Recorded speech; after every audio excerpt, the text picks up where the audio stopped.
Hi everyone, I am Jenna. I'm an accredited therapist. I also am a clinical supervisor to several organisations and have been for some time. I've worked in trauma for 20 years.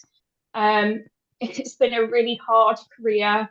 It's not easy, and I think that this is a really pivotal point where we get to share this extensive learning that we have as practitioners on comprehensive trauma training to really upskill you and give you a professional frame of reference, as well as some tools in how to work in a domain that's really up and coming and that we've spent many, many decades between us working in some of the most complex settings. And for me, that includes the profile perpetrators, child sexual abuse, human trafficking, working as a women's safety worker in domestic abuse, working with violent young offenders, and a empathy re-engagement officer. So I'm going to hand you over to Dale. Thank you. Yes, thank you, Jenna. Yes, I'm Dale. So I'm a accredited BACP therapist. I'm also an accredited EMDR practitioner as well, kind of working in trauma, work full-time kind of private practice, offering kind of trauma therapy and EMDR work alongside kind of supervision for individuals and groups as well. So I've been working in the field of trauma for well, ever since I really kind of started kind of working with therapy back in 2009 for rape and sexual abuse service. And more recently, I do a lot of work with emergency service workers. I've worked with domestic abuse kind of clients and all sorts of people in different fields, short-term, long-term therapy as well. So it's actually really great to be kind of working alongside Jenna and Mike offering this fantastic training that we put together for you guys to kind of share our background and knowledge together. So over to you then, Mike. Thanks, Dale. I'm Dr. Michael Sims. I've been in this field probably for the last 25 plus years in different fields.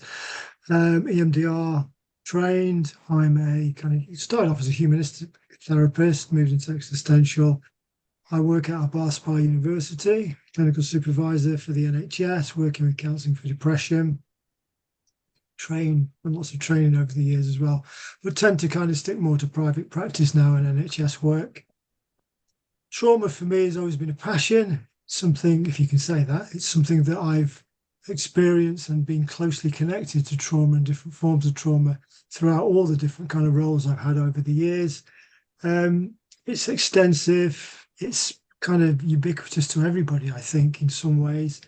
And I think for practitioners now, it's becoming more on the kind of the everyday landscape for people. People are becoming more trauma informed, trauma aware. It's very much in the media.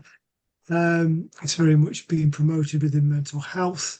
So more than ever now, I think there's a real need and there's a desire for people to engage more with trauma, understand trauma, and get trained in trauma. So this is what we're doing. We're offering these kind of 2-day workshops to inform people, to help train people, existing therapists, practitioners, consultants, mentors. Anybody that works within the helping professions can come to this trauma training, become trauma informed, and utilize the skills, the theory, the knowledge, and bring it into their existing practice so they feel more competent, have a deeper understanding of trauma. And when they're sitting with clients and working with colleagues, they're more confident in understanding trauma and the complexity of trauma, and obviously working with Dal and Jenna, extensive knowledge in the field, and also going to help you understand the hand-brain model, polyvagal theory, and how trauma is understood theoretically, but then how it impacts the nervous system and how we exist with it on a day-to-day level, and how we live with it, and how trauma is actually a part of our everyday life. So that's me for now. Thanks, Mike. I think what we really want to do, and I think what would be really useful for anyone that's thinking about coming on this training to enhance their professional frame of reference in a trauma-informed way, would be to understand that as a species, we are all impacted by adversity. Now, one of the ways for us to show you that would be the hand-brain model. Now, who I'm going to get to deliver this is going to be our psychological education expert, who is Dale. And then I think myself and Mike can give you case examples, and I'm going to talk to you about be aware of the bear in one of the workshops that we do in the training in the aftermath. But I'm going to hand you over to Dale to give you an overview of hand-brain model and what's happening to the brain once it's been traumatized. So just very briefly, really, just the hand-brain model, just to give a real kind of snapshot of what the hand-brain model is if we think about our brain kind of in relation to our hands, we put our thumb inside the palm of our hand, and this is our reptilian, this is our primal brain, this is our kind of our monkey brain. That's the part of the brain that really deals with all of the instinctual survival kind of stuff that happens naturally, kind of day-to-day stuff that we don't think about, all of the unconscious processing stuff. And then what happens is our prefrontal cortex, or our thinking, rationalizing brain, kind of goes over the top. And this is the part of the brain that deals with cognitive, rational thinking and processing. And what we're talking about when we're talking about trauma and the activation of trauma kind of comes from the primal brain, from the lower part. And as this gets activated, this is what occurs. Kind of our prefrontal cortex starts to kind of go offline. We start to lose kind of cognitive functioning in a way. And then going into full-blown survival mode, we end up flipping our lid. And we're then in full-blown survival fight-flight response system. And this is kind of a very kind of basic kind of understanding around kind of physiological kind of trauma. Based on Dan Segal's kind of neuroscience work, which will look at a lot more kind of in depth around kind of the physiology, the autonomic nervous system, bringing in kind of the actual body process and the somatic kind of experiencing that kind of comes along with trauma. What we see in the room, how we deal with it, and what we necessarily normalize some of the clients' experiences that are going on as a consequence of that. Can you give us some examples, Del, that cause the clients to flip the lid? You know, why do we flip our lids in that sense? Well, it could be absolutely anything, really. It really depends on kind of the client's history, their background, what's gone on with regards to kind of their genetics, epigenetics can kind of always come into play around here as well. So it could be a triggering event that's happened externally, or it could be a trigger event that's happened internally. So it could be a thought, it could be a memory, it could be something that's kind of activated something from a sensory perspective that gives that trauma response system to come up. So it could be absolutely anything, and actually understanding the clients well, what's going on for them, is really an important process within this. Is it fair to say that in our work, when we're working with complex post-traumatic stress disorder, that there is an overactivation of these systems? And if we think of polyvagal theory, we're not going to go too much in depth, is that the activation of that primal response to keep ourselves safe is so overactivated that it becomes incredibly sensitive. So the position of defense is very quick to come in. And that's what we call be aware of the bear for our teenagers.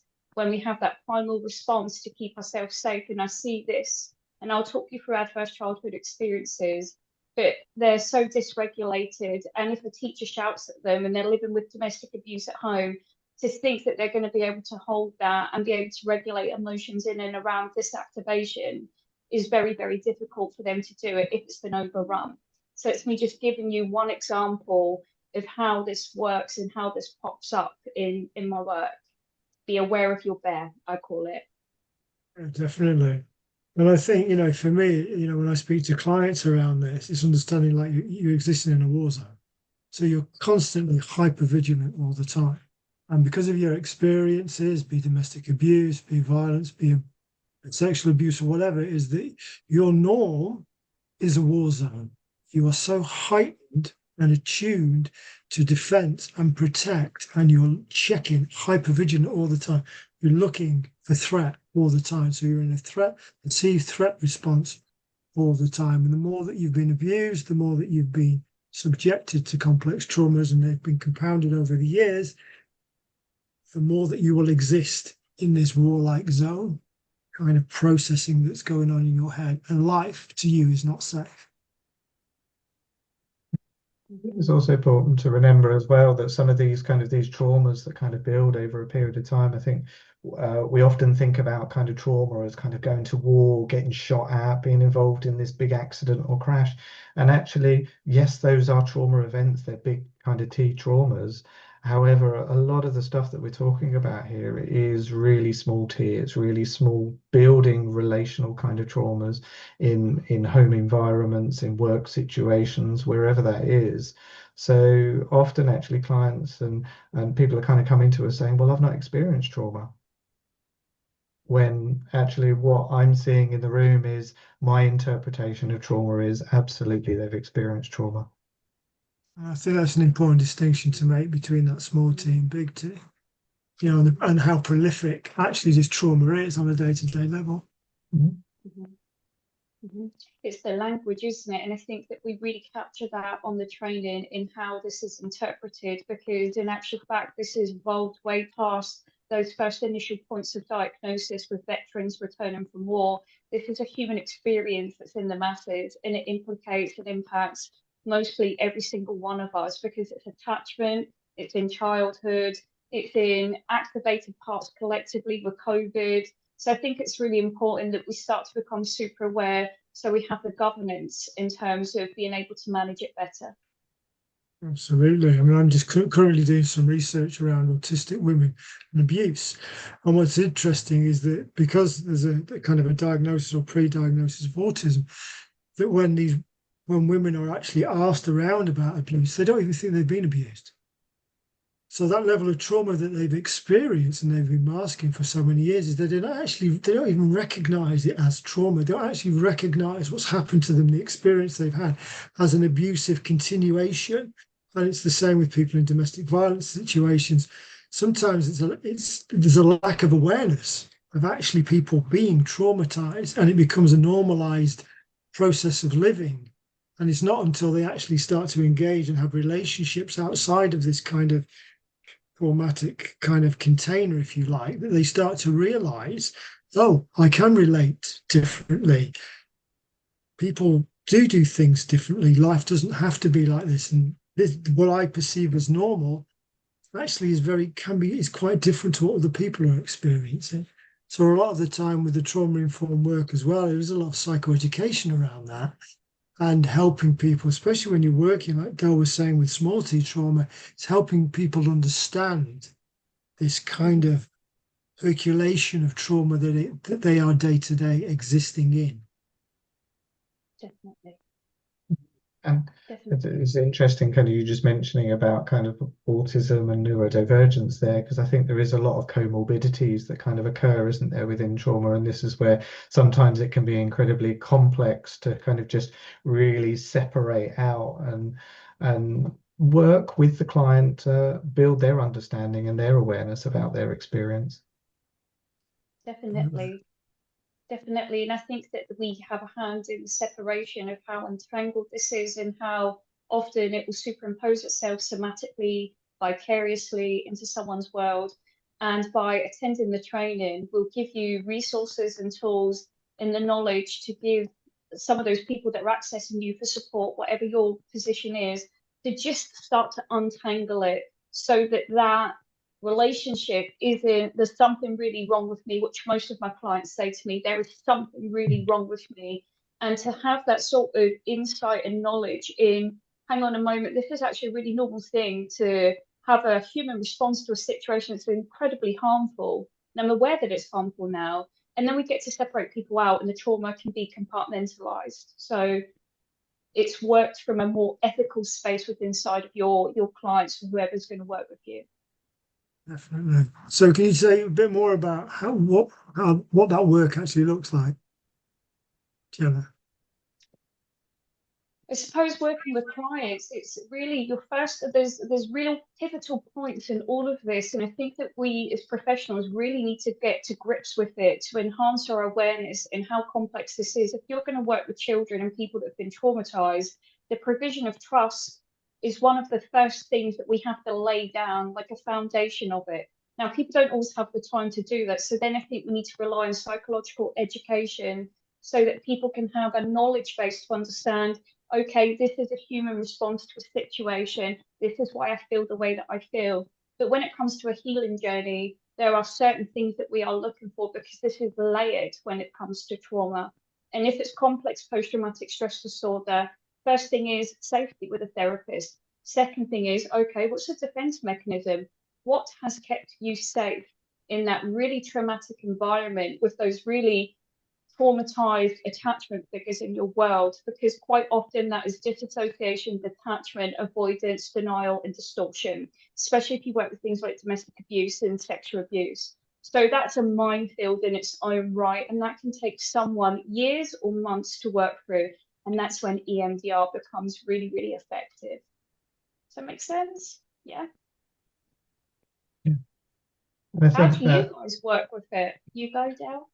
well, I guess for me, I think that's an element of kind of very much about what you're saying, but I think there is an aspect around looking at and being aware of your own understanding and connection with kind of trauma, having an awareness about your experience in that room. Part of it's also about knowing when to kind of lean in and when to lean out, when to give the client space, and when to actively kind of, to a point, kind of take control of the session and start to lead and support the client in a way that is then supporting non-re-traumatization. So I think there's those elements as well that are really starting to kind of come into my mind, thinking about what we're offering from the training, what we're bringing to kind of counselors' awareness and people working with traumatized clients about their awareness about themselves as well, and a co-regulation aspect of it. Yeah. Yeah, Yes. definitely. So what tools are we offering? What's available? Grounding techniques. So when we're looking at the Hants brain model, and I'll talk about this one, and then I think it'd be really important for you guys to look at some of the tools that you do. But when we're looking at the Hants brain model, I think the awareness of that is really important, especially if I look at the profile of domestic abuse. Now, quite often, if you're working with domestic abuse, or if you're a police officer, or I don't know, a domestic abuse worker, at that point of reactivity, when you start to get the signals in the body that you're about to flip your lid, you will be notified. If you learn to pay attention, and quite often this sits in the unconscious mind, but you will become, when the adrenaline starts to cascade down from the amygdala in the brain, and the hyperarousal in hypersensitivity taken effect, this begins to happen. And we teach people to be really aware of that, because at that point, just before we react, and if we do react, catch it and leave, so that you can decompress and you can come back online, and you do breath work into the stomach, and you ground yourself into a place of safety so that you take back control. Because quite often, if we react from a position of defense and we react from the position of the bear, that's why I say be aware of the bear, we'll get a cascade of shame that comes after that admission of the behavior. And then sitting with shame is catastrophic for some of our clients, because it's very, very hard to move through that. Yeah, definitely. And I think that, from one of the things, I guess, that we're kind of presenting and kind of promoting is this ability as a practitioner to help co-regulate, which is really important. Because when the client does flip their lid, or if they do get close to being re-traumatized, the attunement that we have with that client and our ability to kind of bring that client down if they are going into hyperarousal is really paramount. So being able to kind of attune and be aware of the processes of client. If they're going too hyperstimulated, then we need to bring them down. We need to regulate them down. And if they're deregulating hypo, then we need to bring them up. Or if they're flopping, or if they're going into kind of cold state, then we need to bring them back up. So it's being aware of this regulation of our systems. And it's really important as a practitioner to be aware of your own processes, because it's paramount that you need to be congruent, that you need to be in a process of awareness for yourself. Because if you're not, and you start getting triggered, then you're of no use to the person that you're working with. So it's, from a process of kind of self-awareness and development and self-care, it's really important for practitioners to understand their own personal processes with trauma, their own childhood experiences, their own relationships with attachment and their family members. Of course, obviously, this is an ongoing developmental thing for you as an individual. But I think to start with is to become aware of these factors, so then you can work on them yourself. That you can kind of get the support and the development, because that co-regulation of working with a client, like Jenna says, the grounding that's what we're doing. We're helping that client to ground, so they come back online, so they get back into that prefrontal cortex, and that fight, flight, freeze, flop situation is being settled, is being calmed. And that's kind of, I would say, probably one of the most fundamental things of working with trauma, especially when trauma is in the room and you're close to kind of that re-traumatization or that trigger, those trigger points. And I think that's what we're really bringing together with the training, isn't it? Is around trying to offer the kind of the psychoeducation element of things, the theoretical kind of physiology and brain kind of science, alongside kind of how to apply it in the room with the tools, with the skills as a practitioner, and getting that blend between the three. And this is, I think, something that's really quite unique about what it is that kind of we're offering with the three of us, the slight different perspectives and frames that we're coming from to come together to really kind of bring some really good quality comprehensive trauma training. So join us. You know, I guess, and ideally as well, it's something to build on. So it's an introduction, but the valuable tools for you to integrate into your existing practice. And I think, I think that's what's important. And I think it's kind of the openness as well to all practitioners, and understanding that wherever you are in the helping professions, be you in the police force, fire brigade, in the nursing role, in the therapeutic role as a counsellor, as a teacher at school, as a mentor working with mental health, you are going to be confronted by trauma at some stage in your career. Yes. I see it in the local schools around here. Teachers see these kind of young children and their trauma, and they don't know what to do. They're kind of just floundering around. It's like, what do I do with this? This kid's there and he's breaking down. I can see him shaking in the corner. I don't know. I have no idea what to do. So it's really important that we kind of get this training and this education and this ability to function effectively with whoever you're working with. And that trauma-informed element is that it's kind of tapping into all different disciplines. And I think that's what's important, is that you can bring it into every area of your life, even as a parent or as a partner, or as a loved one. It's understanding how you use it. So it's not just, I'm going to use it in therapy. You're going to use it everywhere. Yeah, it is, because knowledge is power, and it's the only way that we can change something that needs more awareness, in this particular sector, so that we understand it's part of our human experience. So why not equip people with the tools, the knowledge, and the understanding? I couldn't think of two better people to do that alongside, so that you have these really capable resources of understanding that you are going to find it challenging out there, and that's what it means to exist. So here's tools and how to help you in that path. I even teach it to my children, so it's important for all of us and everyone. So join us.